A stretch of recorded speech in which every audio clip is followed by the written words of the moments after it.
Utah Hockey Club falls in Toronto to the Leafs. One more game left on this road trip. McBain strikes again, so we got some positives going there. And we've got a fun little story about a traffic jam in Toronto on the way to the rink. All that and more coming your way. Robin and I are right back with the Locked On Utah Hockey Club podcast.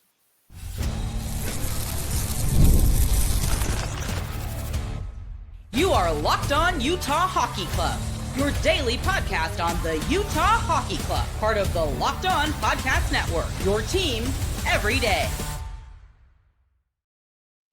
Thanks for joining us, everybody, and making us your absolute first listen when it comes to everything you need to know on the Utah Hockey Club. Tom Callahan, former NHL voice, Robin Leano, longtime team correspondent, and we are talking about the Utah Hockey Club. Right now, they're on an Eastern Road swing. We're talking about the Toronto Maple Leafs game, and Robin, I thought I would make a little pun there since we are still in the autumn of the year about the Utah Hockey Club falling to the Leafs. Kind of an interesting game all the way around here. I think that there was some good, some bad. Tom's going to talk about them taking a nap because they did it again. Although McBain did it again, I got to tell you, out of everybody on the roster lately, I've probably noticed him the most. And then later on, I do have a fun story towards the end of the podcast. So stick around for that. That's going to be a lot of fun. But Robin, I think this game, to me, showed. Now, it was 3-2 final, but if you watch the whole game, I think it could have been a lot worse than that. Yeah. I think Vejmelka played well, but this is the gap, right? If you want to be a cup contender, Toronto's good. This is what a good team plays like. This is the talent a good team has. Missing 7 forwards from their lineup, and they still look really good. I mean that's the excuse me, that's the insane depth of the Toronto Maple Leafs, and I feel like everyone looks up to them. Yes, you can make fun of them for all you want for barely ever getting past the first round of the playoffs, but that's a whole nother story. But at the end of the day, they've got a talented roster. I mean, all you got to do is look at the Nylanders, both Alex and William. You've got to look at Mitch Marner. Even then, they don't have Austin Matthews right now, but still, oh my goodness. And like we said, they're missing now 7 forwards from the lineup, 6 of which are injured. And they might get some help coming back. Doesn't matter because we're talking about Sunday's game. Yeah. But Mitch Marner has stepped up for Toronto in a big way in the absence of Austin Matthews, and he's really come to the fore, and they needed him, and he is responding. So they're getting that. They finally have a healthy Joseph Woll in net, which has been hard for them to do the last couple of years. So, and as you mentioned, the Nylanders, Willie Nylander is always so much fun. He is shifty. That guy is slick. He's got moves. Again, a talented, deep team. But a couple of points I want to talk about, and I suppose I'll just dive right into the nap, right? Let me set the scene for you. It's a 1-1 game. We're kind of plodding along, and all of a sudden, in the span of 1 minute and 16 seconds, Utah Hockey Club takes a nap, gives up 2 goals, and both of them I think were preventable goals. Mm-hmm. And we could talk more about that in a minute. But then, so Andre Tourigny calls a timeout. Now, I love when coaches call timeouts because you don't get to take them home with you. You don't get to keep them in your pocket. They don't go up on your mantle when you go home. Oh, I didn't use my timeout in the Toronto game. Boop, you just set it up there. No. Use your timeout. So, nice job. AT uses his timeout and is very demonstrative. Now, obviously, I will say this. He's a hard guy to read lips because the French to English translation makes it just a little bit harder. But very demonstrative, Robin. He was excitable. He was trying to get his troops pumped up. He was trying to obviously get them going, expending a lot of energy of his own. And then they go right back out there, take 2 penalties, and they're down 5-on-3, and they have to kill that off. And they just never really got it together for the rest of the period. That, to me, was the entire game. Yeah, you're right. And I feel like that's I think to me, that's the thing. You have that coupled with those two, those two unanswered goals pretty close to each other. I think it was like, within a minute and a half or Buck less. 16, 116. 116. See, that's the bad thing about taking these little cat naps, is because, Tom, when you get at the end of it, when you're down, now you're chasing for the rest of the game. Yep. And Utah, as we've seen, doesn't do well when they're chasing. They could have an amazing lead. You take a look what they did against Pittsburgh, for example. They had a pretty decent game against Pittsburgh, but God, when you're chasing, this team looks flustered.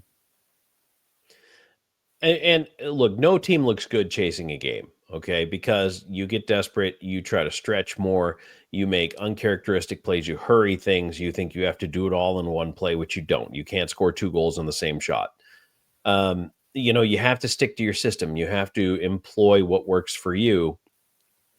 And you're right. I do feel like Utah does get out of character, maybe is the best way to put it. But I hadn't even planned to go into this discussion, but I'm going to bring up the word identity again.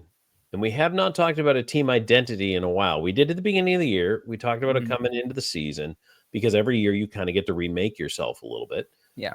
But Robin, what is this team's identity supposed to be? Now, I know on paper, we've talked about this a million times. They're supposed to be big and physical, and they're actually supposed to be pretty fast. I don't see much of any of that on display right now. So when your coach is yelling at you on the bench, clearly imploring you to pick up the energy, begging anyone to go out there and have a big shift, swing the momentum back the other way, do something, and then you're down 5-on-3. Like, you're doing it the wrong way if you're taking a penalty. You know what I mean? And it just... Yeah. What is this team's identity right now? Who are they?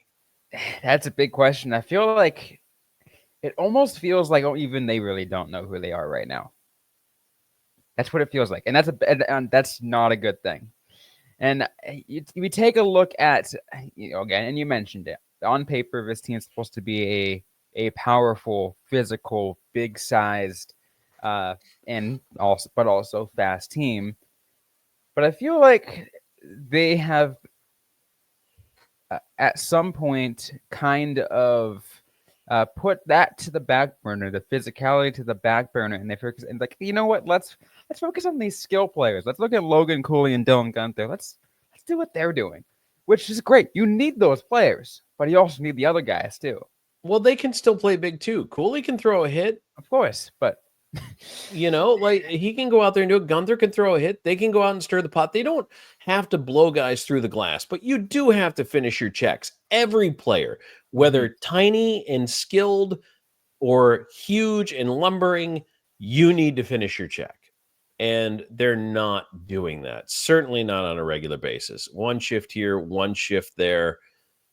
It's just not happening for them. And Robin, when you don't finish your checks against the team, when you don't give them any pause or reason to look over their shoulder, when they can confidently handle the puck in their own end, you're not forcing mistakes. You're not forcing giveaways. You're not forcing turnovers. You're letting them break out smoothly. And to an NHL team attacking, if you make that good first pass, you're out of the zone. You're gone. You're already on your way to the attacking zone. Right. And Utah's letting teams do that. Yeah, and I feel like it's just, honestly, I'm trying to figure out what else, seems like in some cases for some of these teams, they're just a little bit, a little bit slower to get those, to receive those passes, or to look like almost unmotivated in some games. And yeah, where's the motivation? Where's the motor? That's a term that we hear about individual players sometimes, but as a team, you can also have a motor. Where's the motor? The motor's supposed to be hot, supposed to be running high, especially for a team that's trying to climb in the standings. And again, I know there's fans out there right now that are probably either in the comments or they're going to blow up my blue sky and they're going to be like, Tom, we have no Sean Dursey. Tom, we have no John Marino. But as as Tom has said multiple times, I'll even reinforce this. Those absences are not an excuse. They might be their reason but they're not an excuse. Yeah, look at the other guys. They should step up. Take a look at the first one, the captain Clayton Keller, and then also the rotating, the associate captain Lawson Krause. You get Nick Schmaltz in there. You get Mikhail Sergachev, who wears the A occasionally in there too. Like, these are the guys who should be vocal in that locker room. Step up and say something and say, hey, this is not going right. We got to fix this.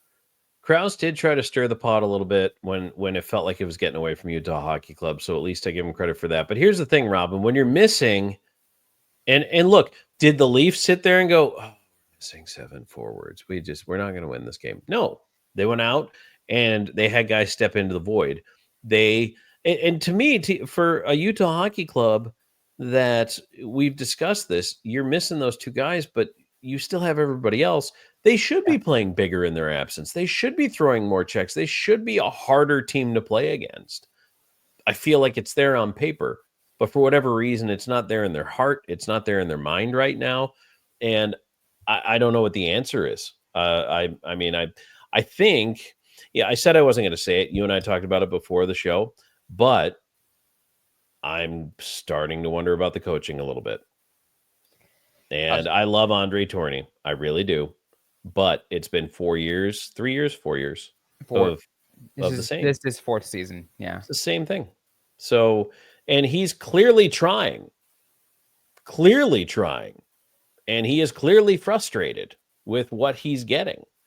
I'm not saying that he is or isn't the problem. I'm not in the room and I don't know these things. I'm not a player on that team, but I don't know what the messaging is when the doors are closed and they're trying to get guys motivated out there. Why aren't they motivated?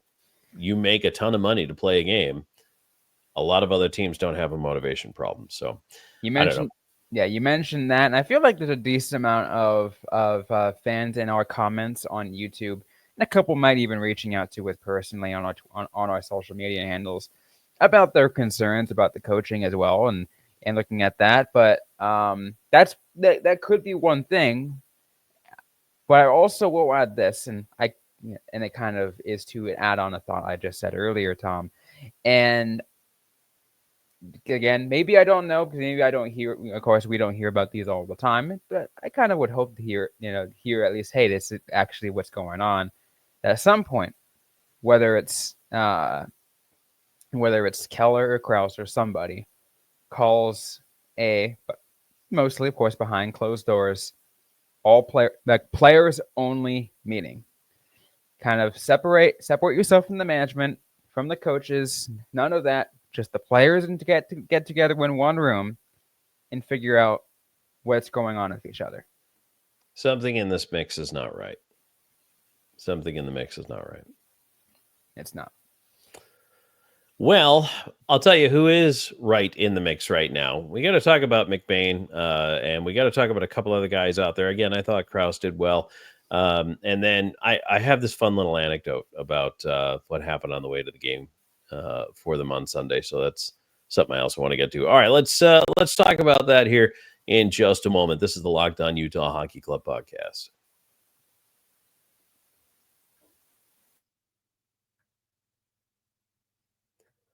All right, and today's show is brought to you in part by FanDuel. Get ready to tackle the NFL action with FanDuel, America's #1 sportsbook, because right now new customers can bet $5 and get $150 in bonus bets if you win. The FanDuel Sportsbook app gives you everything you need to place live bets on the NFL all in one place. So when you get a hunch in the middle of the game, you can check out the latest stats, view live play-by-play, and so much more on the same page where you place your bets. Just visit FanDuel.com to join today. You'll get started with $150 in bonus bets if you win your first $5 bet. That's FanDuel.com. Never waste a hunch and make every moment more with FanDuel, an official sportsbook partner of the NFL.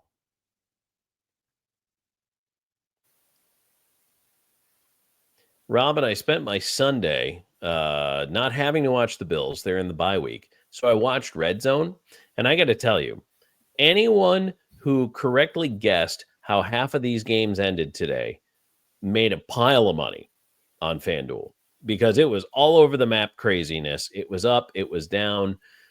Just a fun Sunday in the NFL. So I spent my Sunday watching Red Zone before I tuned into the Leafs and Utah Hockey Club, and it was kind of interesting. But boy, oh boy, that was fun. I think that's one Yeah. reason why we enjoy this stuff so much, right? You never know what can happen. Any game, any sport, anytime. Oh yeah, that's what makes sports absolutely amazing. But I will say, I was super upset when Justin Jefferson only got me like less than 2 points on fantasy football this last week. Saquon Barkley ended up making up for it by like a 47 point performance, but still, like, Saquon's been a monster this year. I don't want to get too far off the beaten, yes, but he's been pretty darn good. And my boy Josh got a week off along with the rest of the Buffalo Bills, so but I thought, you know what, I'm going to watch Red Zone. I very rarely get a chance to watch it, and then there was only one game in the NHL Sunday, and it was ours, Utah and Toronto, so that made it kind of easy to be able to do that. So I enjoyed that, and I hope you folks enjoy it too. All right, I do want to talk about some of the bright spots, and one of the big bright spots right now has got to be the play of Jack McBain. McBain's got 3 goals in the last 4 games and has shown some toughness, got into a scrap in the Washington game, has been putting in some pretty good time on ice too, but not a ton. And so you're getting production from a guy who, against Toronto, 13.58, and that was his high since all the way back on the 15th against Vegas at 14.13. But 13 minutes, 11 minutes against Boston, had a goal in that Pittsburgh game, was +1. But even in the losses, has been even, has not been underwater on any of those. So I can appreciate that. And probably a guy at this point, I'd like to see him shoot a little bit more. So, not what I expected out of Jack McBain, but a pleasant surprise. And I do want to note that when players are going well, it's fun to watch them because when they get the puck on their stick, you get excited, and it's fun to watch. So I think especially when as we've talked about, and it's very very vocally, we've already said a decent amount of the other players here have been disappointing so far. That it's been a lot more of a lackluster performance from the rest of the team. You get a bright spot like a Jack McBain and then putting in the extra work. And I've liked McBain. I've liked McBain for the last couple of years. I thought he's always been a great asset to this team. But he was always like just a middle 6 piece that would be a supporting cast. He'd always be in there. He'd get a couple goals every now and then, but he seems to be shining a lot more of this, in at least recently in these last couple of weeks, than I've tended to see in the past. And it's nice to see. Yeah, it's always interesting when a player has more goals than assists. They call it the Cy Young Award, where you get a guy who scores a lot but doesn't end up with a lot of assists, because then their point total looks like something like 21-4, which is a real good mark in Major League Baseball. You know what I mean? So that's why they call it the Cy Young Award. Oh, you're going for the Cy Young. You're 7-0 right now. So he's I think 7-3. So McBain off to a 7-3. So Cy Young candidate right there for the Utah Hockey Club. But it's good to see, and he's not shooting the puck a ton. I would like to see him shoot it more. The other thing that I appreciated today, the power play goal that they scored was absolutely gorgeous. Mm-hmm. So Sergachev zips it from right point to left dot to Gunther. Gunther lets it go, and Cooley with the tip right on the doorstep. Just give me more of that. Yeah. You know what I mean? Like more of that. Let's try that. They found a seam. They got the puck over. They didn't hold it. They let it go quickly, and they had traffic in front of the net. All those check the boxes for me. How many times have we talked about moving the puck a lot more, getting in a little bit of a cycle, and just trying to move the defenseman out of the way so you're able to find a good lane? Like we've talked about this on this show. Like you can get more of those. And again, it's not going to be perfect every time, but if you can at least get one slight shift away from the defense, It's going to open up a lane. You know who had been doing pretty well at shifting around to get pucks through was Ian Cole. And he's cooled off in the last little bit. But older players, smart enough to know that if you take a step to the right, step to the left, 2 or 3 feet changes a lot and can bring you a lane to get pucks through. And so I'd like to see more of that, not only from up top from the D, but even with the wings. I talk about, hey, let's get these grade A high percentage chances when you can. But if you can't, there's nothing wrong with just kind of plopping it in there and see what happens. And I mean, sometimes you get a break, sometimes you get a bounce. Things go in off the other team, and that's the beauty of the game, is it's imperfect. But I think that power play goal looked great. But Robin, again, I wanted to talk about this earlier, so we might as well loop back to it now. I felt like the goals, especially in that 116 power nap, preventable, right? I mean, one of them was a pinch against the wall, didn't work out, nobody covered. All of a sudden, it's a breakaway the other way. And I felt like the Leafs, I don't know, maybe this is me. Anecdotally, I think they had approximately 67 breakaways in the game. That may be an inexact number, but man, every time I picked my head up, I felt like they were flying down the ice with speed and either 2-on-1, odd man rush, or they flat out had breakaways. Yeah, and I feel like goals against like that, we're starting to see a little bit more, especially on those the turnovers that lead to the breakaways. Turnovers high by the blue line. It is a simple misread that could easily be preventable. And all of a sudden you get an odd man rush going the other way. And those are hard to save no matter who you are. If you have an odd man rush, it's going to be so much harder. A, if you're the defenseman, to try to block the lane, but B, if you're the goalie, because you're trying to follow everything and where it's going, but you only have one man that's going to be protecting you. And shooters know, like Nylander on his goal, right to left, cutting across, knows at some point there will be daylight 5-hole. Found it, scored. And that's not a criticism of any NHL goaltender, but in the act of going left to right or right to left, the necessity of the nature is it opens up. Yeah, that natural movement that kind of just is a slight opening if you get the right timing. Bring back the 2-pad stack, Robin. I wonder if we'll ever see that. Bring back the poke check. Jeez, I wish guys would poke check more. But and again, I'm not hanging this one on the goaltending. Those were tough chances to defend. Those are the definition of grade A's. When you breakaway chance in the NHL is a grade A chance.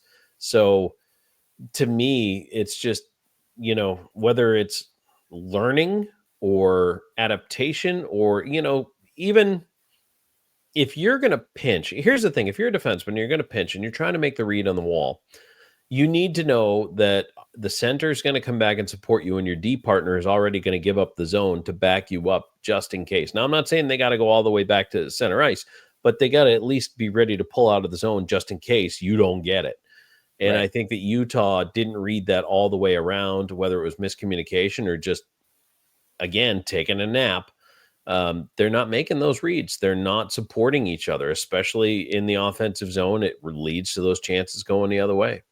If it were any other game, like if this were any other situation, if Utah weren't going through this, what they've been going through right now, and this was like, let's say a quote one-off kind of game, I would be like, okay, if that's a game in Toronto, we're talking about, Scotiabank Arena. That's a tough place to play because it's loud every single night, and it's a hard place to play no matter who you are.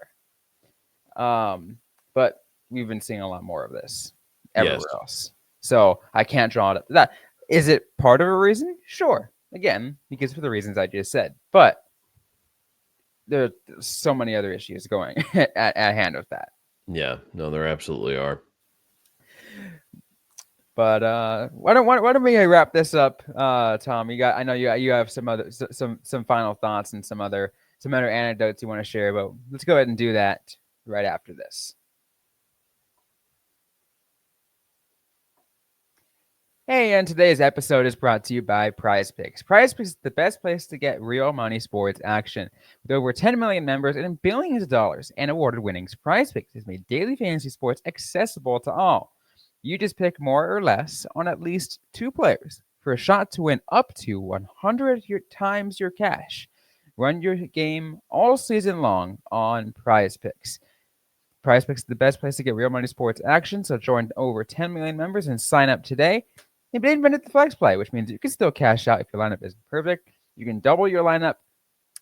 You can double your money even if one of your picks doesn't hit. So if you get, let's say, an injured player part of the way through, that will be void. And essentially, instead of a 6 out of 6, you get a 5 out of 6. You get 5 out of 5. It's really cool with those flex plays. It really allows you to kind of get those opportunities as well with those injuries that could also potentially happen in there. I've been using Prize Picks for the last few weeks or so, maybe the last month or so. It's been really fun to use. Then got a couple of lineup wins on there, and I want you guys to check it out yourself. Download the app. Use code LOCKEDONNHL to get $50 instantly after you play your first $5 lineup. That's Locked On NHL for $50 instantly after you play your first $5 lineup. You don't even have to win. It's guaranteed. So just go ahead and give it a shot. Prize Picks. Run your game.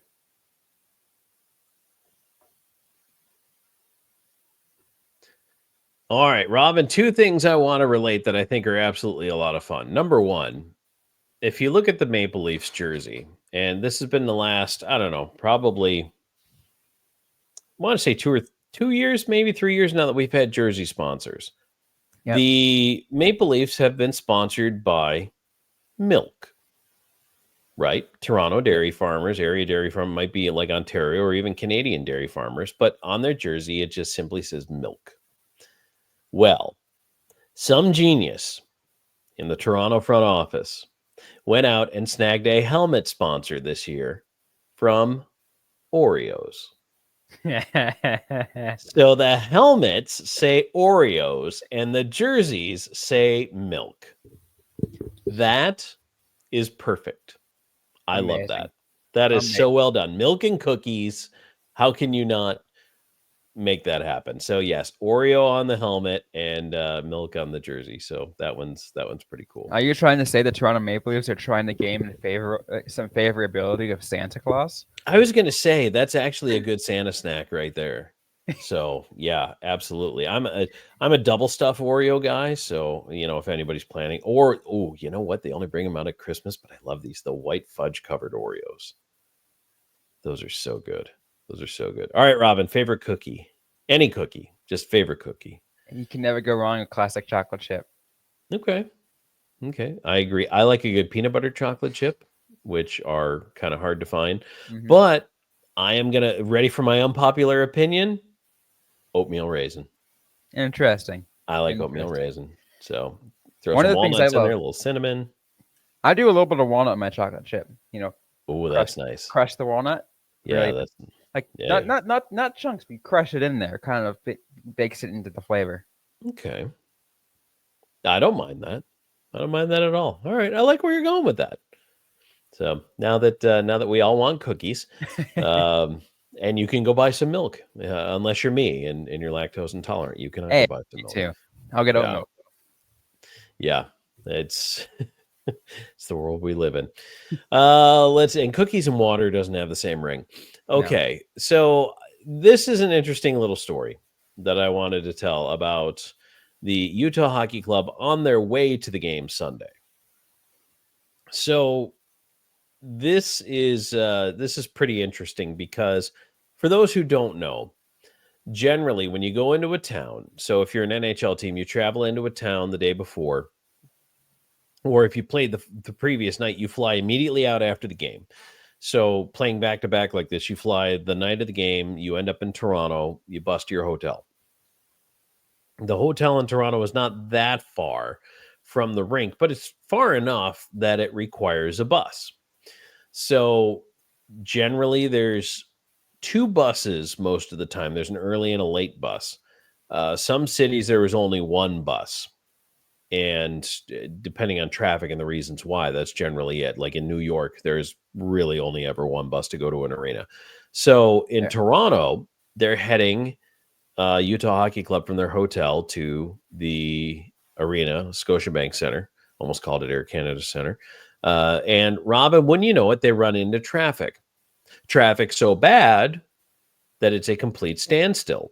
Traffic standing still for so long that Utah Hockey Club, in order to make it somewhat on time to the arena, had to get off the bus and walk to the rink through downtown Toronto. So I guess some fans stopped the guys for selfies on their way or took Love pictures of that. them walking over. Even Maverick Lamoureux narrated the journey on the team TikTok. So a little bit different circumstances. The boys had to go for a bit of a pregame walk to get to the arena today because the bus could not get through the traffic. Hey, that ain't nothing like the joining the fans in the march to the arena. Can you imagine though? You're just wandering along. It's like, hey, isn't that tonight's opponent over there across the street? Is that? Yeah, I think Is that Clayton Keller? Oh yeah, that is. Yeah, and Lawson Krause and a whole bunch of guys that we recognize that we hope we beat tonight. So, or if you're a Utah fan who happen to be up in Toronto, which is a cool city to go to because of the Hockey Hall of Fame being there and all that. It's a pretty neat experience. That's my bucket list. I got to see the Hockey Hall of Fame. It's pretty nice. They moved it into an old Bank of Montreal building, and they have a really, really nice setup now to display the trophies and the main rotunda. It's really nice. The original Stanley Cup. Yes, the rings from the original Stanley Cup. I don't know if you folks know this or not, but when the rings get full, when they go all the way around to the bottom and it's all filled up, you can't put another team on there. What they do is they take the oldest chronological ring and they retire it. Mm-hmm. And they bump everything up another level. So every out of the wide bands, right? That is, right out of the wide bands, correct. What is it, every 6 or every 8 years they have to retire a ring? I want to say it's 8 years. They keep those at the Hockey Hall of Fame. It's pretty cool to see. So, and you can tell if you're looking at the original cup or not. Here, let me give you a little hockey secret. They call it the presentation cup. That is the quote unquote real Stanley Cup. There's some traveling duplicates of the cups. Those have no spelling errors. The presentation cup is the one that travels. The real one's the real one. The real one is the real one. Yes. Yeah. So on the real one, which is the real one, that's where the spelling errors remain. They don't fix that one. The other ones are, by the time they are stamped or whatever, or corrected. So I'll give you a for instance. For instance, in the 1980s, Edmonton Oilers owner Peter Pocklington snuck his brother's name onto the Stanley Cup. I remember this one. In one of the Oilers championship years. So later on, they had to go back and X his name out. Because they weren't eligible to get their name up on there. Right. It's got to be team executives and staff and what have you. You can't just be somebody's brother. So you'll see the X's on the real Stanley Cup where they had to cross his name off. Also typos. Typos that are on there. It's kind of funny. I'm trying to think of who it is, and I'm only a search away. There's a player who's been on there multiple times and never had their name spelled the same way twice. So I've got to go through and see if I can find this real quick. Robin, do you happen to know that one off the top of your head? Oh, I can't remember off the top of my head which player it is, but it is funny that you go through all of those and see that. But like you mentioned, though, it's cool though to think about that, how there are technically 3 Stanley Cups. There's the presentation cup, which when it's won gets passed around by the players. There's the original one, and then there's the permanent Hall of Fame one, where whenever the presentation cup is out traveling, the Hall of Fame one is in the Hockey Hall of Fame as the replacement presentation cup. Right. And that's pretty interesting to me to see those things. And just because the original one's so freaking brittle, but I know they don't want to take that thing out. It's over. This is what we're talking about, a trophy that's 130 years old. Like, So, yeah. Let's see here. And real quick, I'm counting. It looks like you could put 13 names on a ring or 13 teams on a ring There we in go. most cases. 13. So, All right.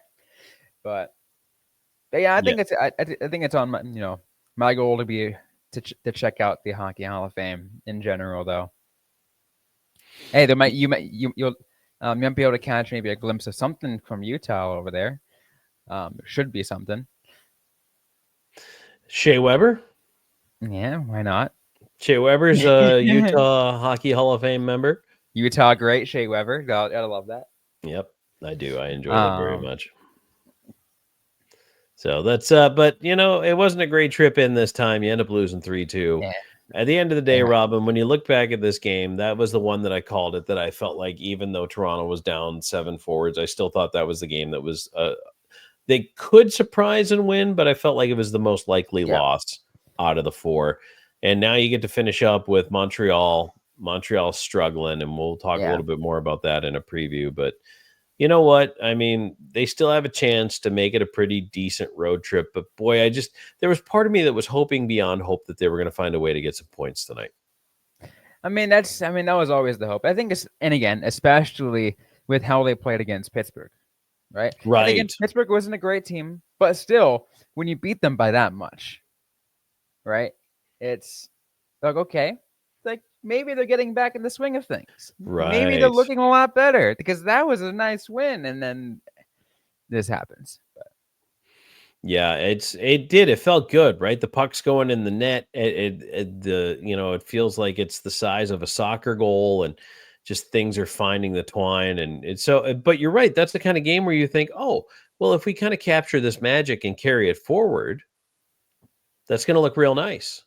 You can move that ahead and do well with it. But Toronto was a good opponent. They're a very solid team. And you know what? Even at the conclusion tonight, you're still at 17 points in 18 games, which is not great, not bad. It's 4 points out of the last wild card spot. So by no means, I mean, they're not 13, 14 points back already here in November. They are 1 5-game win streak away, Robin, from being in the playoffs. Maybe even a 3-game win streak away, but probably now 5. though, like a quarter to a third of the way through the season. So like we still got a lot of time. The question is, does this team have it in them?